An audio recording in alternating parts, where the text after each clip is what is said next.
Hello friend, welcome back to my channel. चलिए आज की इस वीडियो में हम सलवार बनाना सीखेंगे बहुत ही इजी तरीके से, स्टेप बाय स्टेप। तो उसके लिए मैंने 2.5 मीटर फैब्रिक लिया है।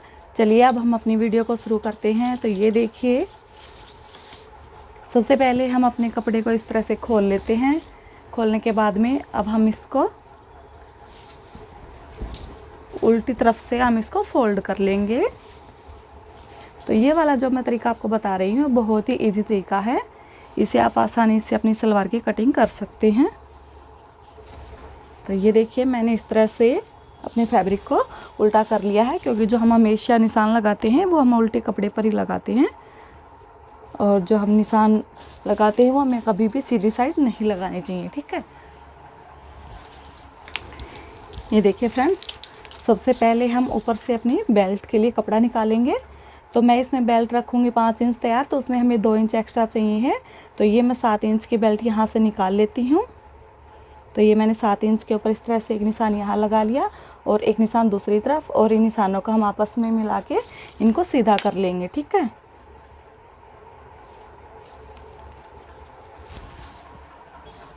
हाँ तो फ्रेंड्स, ये हमने अपनी बेल्ट के कपड़े को कट करके अलग से निकाल लिया है। अब इसके बाद हम अपनी सलवार के पल्ले निकालेंगे, जिनको हम कुंदे बोलते हैं। तो उसके लिए भी हम अपने कपड़े को इसी तरह से लंबाई की तरफ से फोल्ड करेंगे। इसी तरह से हम डबल फोल्ड कर लेंगे।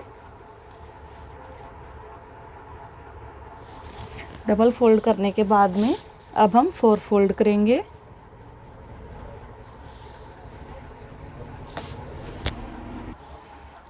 अब ये देखिए फ्रेंड्स, हमने इसको 4 फोल्ड कर लिया है। ठीक है, अब हमें ये देखना है कि जो हम अपनी सलवार रेडी रखेंगे वो हमें कितनी बनानी है। ठीक है, तो हम ये सलवार की लंबाई 36 इंच की तैयार रखेंगे। तो जिसमें से मैंने 5 इंच अपनी बेल्ट के लिए निकाल लिया है, तो 36 में से हमने बेल्ट का 5 इंच निकाल लिया। तो ये हमारा बच गया 31, यानी कि 31 इंच। ठीक है, 31 में हमें 1 इंच मार्जिन के लिए ऐड करना है। तो ये जो हम पल्ले निकालेंगे ये हम 32 इंच के निकालेंगे, यानी कि 32 इंच के। और इस तरह से हम दोनों तरफ से 32 इंच के ऊपर इस तरह से मार्क करेंगे और इन दोनों को आपस में मिला लेंगे।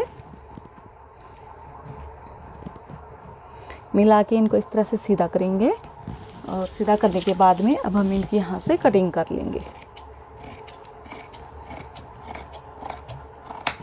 तो मैंने ये इसकी कटिंग कर ली है। कटिंग करने के बाद में अब हम इसको इस तरह से खोलेंगे, और इस साइड से हमें ये देखना है जो हम पल्ले लेंगे उनकी चौड़ाई हमें कितनी रखनी है। ठीक है, तो वो हम अपनी मोहरी के हिसाब से रखेंगे। जैसे हम मोहरी अपनी 6 इंच की बनाते हैं, तो इसमें जो कलियां हैं उनको मैं ऊपर ही रखूँगी। मैं ये फुल मतलब लंबाई जो इसकी जो हमारे पल्ले हैं उनके बराबर में नहीं रखूँगी। ठीक है, तो इसमें हम कलियां ऊपर रखेंगे। तो इसमें मैं यहाँ पर 16 इंच के पल्ले ले रही हूँ।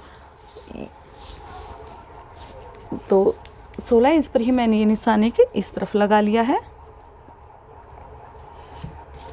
अब इन दोनों निशानों को हम इस तरह से मिला लेंगे।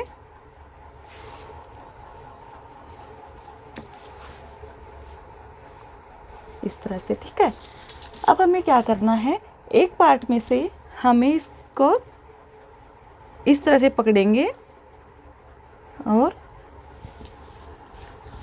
इस तरह से बिछा लेंगे। ठीक है, जो एक्स्ट्रा फैब्रिक है वो हमारा एक साइड में निकल जाएगा। ठीक है, अब ये देखिए, इस तरह से मैंने ये 16 इंच के ऊपर यहाँ निशान लगाया था, ये हमारे इस साइड आ गया है। तो ये हमारे पल्ले निकल जाएंगे। ठीक है, आपको अगर 6 साढ़े 6 इंच के मोहरी का बनाना है तो आप इसमें 16 इंच के पल्ले निकाल सकते हैं, उसमें आपको कोई भी परेशानी नहीं होगी। ठीक है, अब हम इन्हें यहाँ से अलग कर देंगे कट करके, और ये हमने कट करके एक्स्ट्रा फैब्रिक को बाहर निकाल दिया है। वो हम अपनी जब मोहरी बनाएंगे, पाँचे बनाएंगे, उसमें हमारा वो फैब्रिक काम आएगा। ठीक है, और अब इधर से हमारे कपड़ा जॉइंट है, तो अब हम इनको भी अलग कर लेंगे, दोनों पार्ट्स को।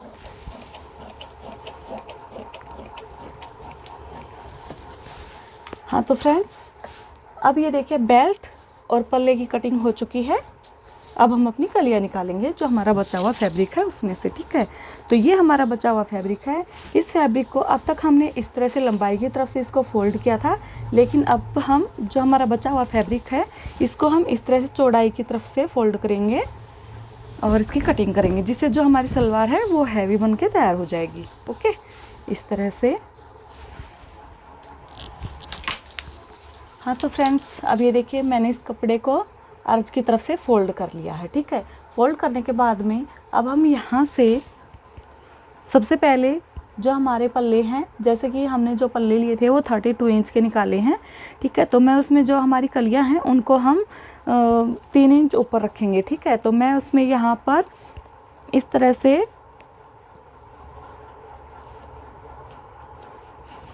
29 इंच के ऊपर 29 इंच के ऊपर मैंने इस तरह से मार्क कर लिया है। और अब इसके आगे हमें,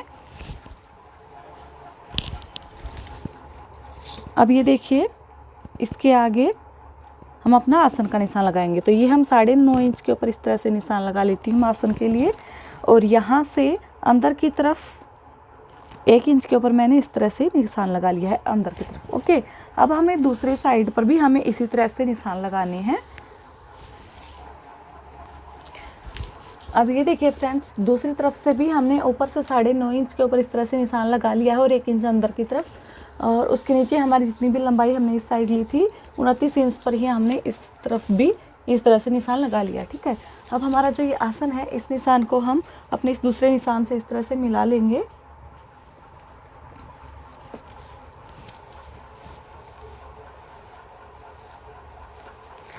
ठीक है, और जो हमने ऊपर का जो हमारा निशान है, अब हम इन निशानों को भी इसी तरह से आपस में मिला लेंगे।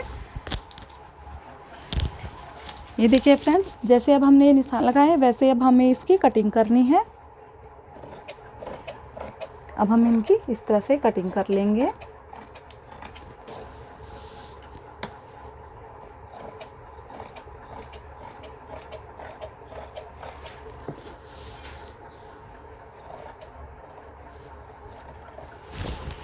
और अब जो हमारा ऊपर का एक्स्ट्रा फैब्रिक है इसे भी हम इसी तरह से कट करके बाहर निकाल लेंगे।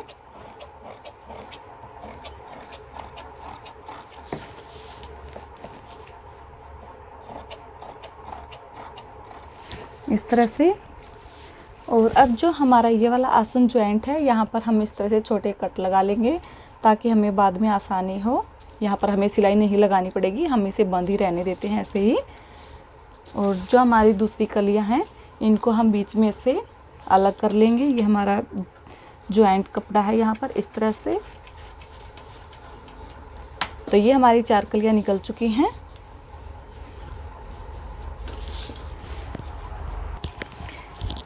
ये देखिए फ्रेंड्स, इस तरह से ये हमारी सलवार की कटिंग हो चुकी है। तो ये हमारी 4 कलियाँ हैं और ये हमारे दोनों पल्ले, ठीक है। तो इस तरह से ये हमारी कलियाँ इतना ऊपर रह जाएंगी, ठीक है, इस तरह से, क्योंकि हमने ये कलियाँ फुल नहीं लगाई यहाँ तक। अगर हमारे पल्ले की जो चौड़ाई है वो अगर हमारे पास कम होती तो हम इसमें ये कलियाँ जितने हमारे पल्ले हैं उतनी ही लंबाई हम अपनी कलियों की लेते, ठीक है।